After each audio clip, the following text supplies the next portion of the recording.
كاميرا عز الشباب كانت وراهم وشافت هم عملوا ايه وحضرت عرض الازياء. تعالوا نشوف.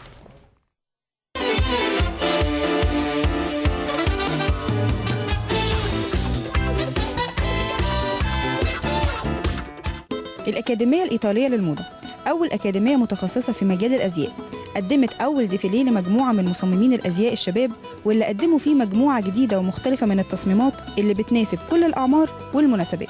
Today we are here to see our fashion show, which is the result of the work of all the students we have in the academy.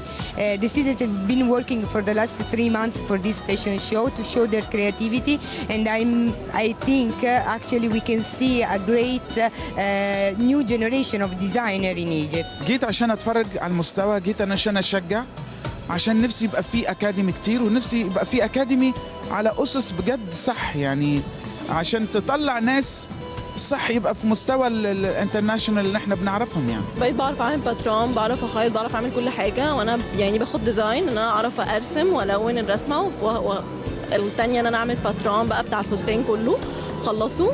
بعد كده بقى ممكن اخيطه، يا اما ممكن خطوه تانيه لو انا مش عايزه اخيط ممكن ما اخيطوش. انا عامله 23 اوتفيتس فيهم فرايتيز، في سكيرتس، في كوتس، في دريسز، في بيرز بيلتس. مينلي المختلف شويه في الكولكشن ان هي ميكسينج بتوين ديفرنت فابريكس.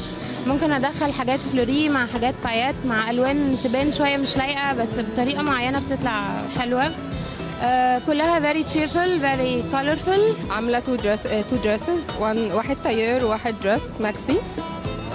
بس كلهم فيهم بليتس معمولين على الكسرات، وفي واحد فيه ستراسز 1 شولدر والتاني 2 شولدرز. معظم الكولكشن فيه الوان برايت كتير، وكمان في الوان اللي هي بتاعت بالليل، حاجات اللي هي السهرة شوية، حاجات الغامقة، الكحلي، الغامق والاسود. بسمع ناس كتير يقعدوا يوصفوا احساسهم، بس لما انت بتعيشيه لا حاجة تانية خالص يعني. وكمان موضوع ان انت تدرسي حاجة انت بتحبيها ده لا يعني قصة تانية خالص. انا مبسوطة جدا جدا جدا، اكتر حاجة عملتها في حياتي مبسوطة بيها الحمد لله يعني. وجود أكاديميات متخصصة في مجال الأزياء والموضة زي الأكاديمية الإيطالية بيساعد بشكل كبير في تواجد جيل جديد من المصممين الشباب اللي هيساعدوا في تطور مجال الأزياء، مش بس في مصر لكن في العالم كله.